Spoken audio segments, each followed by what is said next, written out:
the values that E Tū Whānau hold and promote are something that was missing in my upbringing. My family life wasn't the best.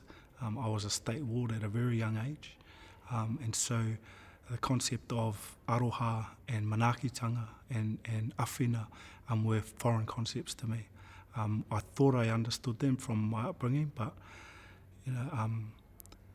care was what, for me, care meant abuse. To see that there's potential and that there's a world that exists outside the world that I was brought up in gave me hope. And so to challenge myself to step outside of that world and show love instead of violence, I think that when I look back on it, the outcome of showing love is a hell of a lot better than the outcome of showing violence, and to be able to share some of those values with my children, my grandchildren, my community, and my the wider community, hapu and iwi, is something that I think has to happen, because talking about stuff is one thing, but demonstrating it and role modelling it to others is how we can be effective in this space. And that, for me, is the role of every parent, of every school teacher, of every government in this country.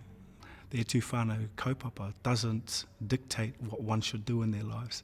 It offers a space for people to discuss how they were, how they are, and how they can be.